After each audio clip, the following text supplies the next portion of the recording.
So it almost felt like my world was crashing down on me, because I'm like, what the hell is happening? The things that I used to do, I don't even enjoy them no more. The people that I used to be around, I still love them, but it just doesn't feel the same. The activities, my environment, everything around me started to look different. I started to feel displaced.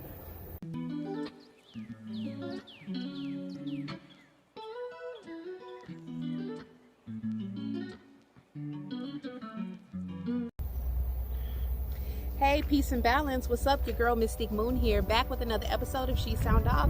Hey, little stars. So I'm back in my favorite place. I'm feeling good, way better than I have for the last couple of weeks, and for that, much gratitude to the Most High.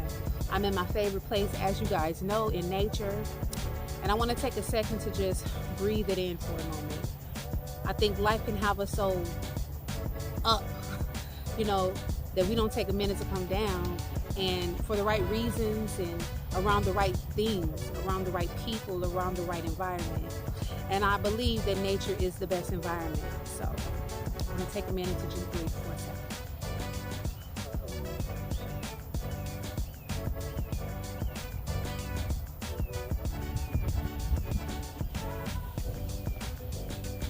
And as I'm breathing, I'm listening to the sounds of nature. That is God's natural vibration, God's natural music. If you take a moment, you can hear it too. So anyways, I'm glad you guys came back. I want to talk about spiritual enlightenment, your spiritual journey, and how to balance everything out. I know it can be real challenging sometimes when you are trying to learn how to align yourself with your highest self, with spirit, with the new beliefs that you have, with you dismantling those old thought processes and those old beliefs, to evolving into this new person in your new thought processes, your new mindset, your new beliefs, all this interesting things that you are learning. Trust me, I have been there, and because I'm at a different level than I was at the very beginning, I know that can be a challenge, and I want to talk about it because it's only a challenge because we make it a challenge. There are so many things that you can do just to balance yourself out, balance your mind, balance your spirit, balance your environment. And these are things that people don't like to talk about, right? Because it's at the very beginning stages of spiritual enlightenment. Okay, he trying to get, he think he's slick, y'all. He trying to get in the video. Look at him right there. He trying to get in the video. Okay. Anyway, so let's talk about it. Let's talk about balance and spiritual enlightening and spiritual awakening. Okay, y'all, so when I first started out my spiritual journey, I say it was about 3.5, almost 4 years ago, when I first started realizing that I was awakening to the bullshit going on around me. It's like the masks were being ripped off of people's faces.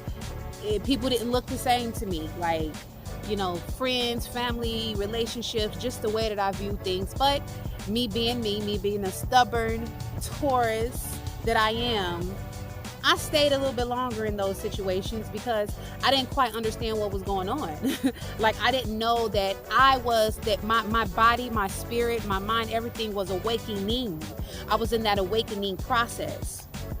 And maybe a year later, when everything hit the fan, like, it felt like my whole world came crashing. In one moment, everything was perfect, with those rose-colored glasses on, and then the spirit snatched them off. Because when that veil is snatched from over your face, things will look different. But it's a good different though. It's a little scary at first because you're not used to it, but it's for the betterment of you, right? So it almost felt like my world was crashing down on me, because I'm like, what the hell is happening? The things that I used to do, I don't even enjoy them no more. The people that I used to be around, I still love them, but it just doesn't feel the same. The activities, my environment, everything around me started to look different. I started to feel displaced. And I didn't understand, and I didn't know what to do. And so I started to tap into myself.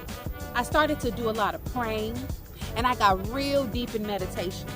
Let me tell y'all something. I'm going to say it now, and I'm going to say it again, and I'm going to say it to the end. Meditation saved my life, okay?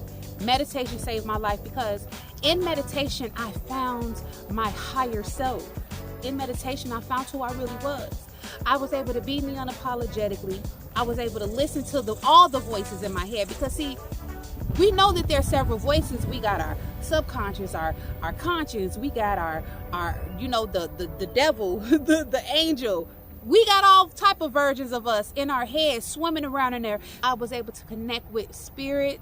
I was able to start to open up my third eye, and I began to balance out those voices. So the first step is meditation.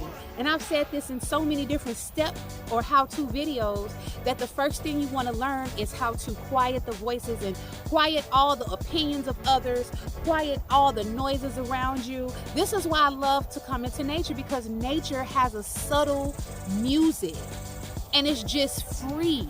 And it's the most free you'll ever be in life is out in nature.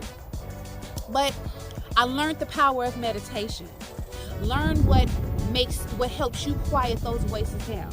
I know a lot of people love music, and a lot of people play instruments. So maybe you can find an instrument that you love to play, go to a spot where it's just you, yourself, and God, and just play your music, because that'll elevate you into meditation, right?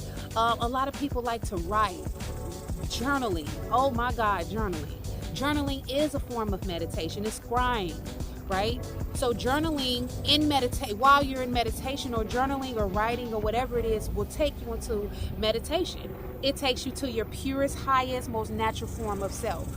A lot of people like to exercise, Exercise is a form of meditation, because it helps you block out the noise around you, and then you're able to find your voice, whatever it takes, however you need to do it.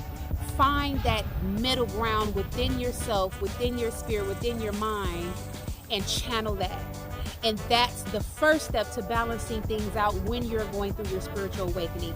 The second thing that was really important for me as I'm going through spiritual awakening and learning how to balance everything out was learning self-care.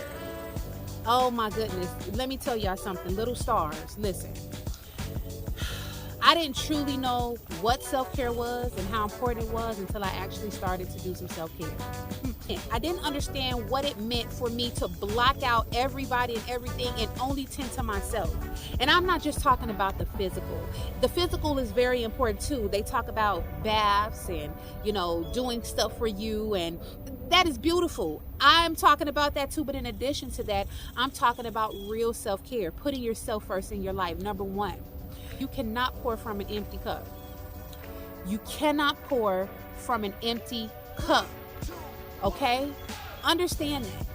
So, as you're trying to spread yourself to give, what are you giving if you have nothing to give to yourself?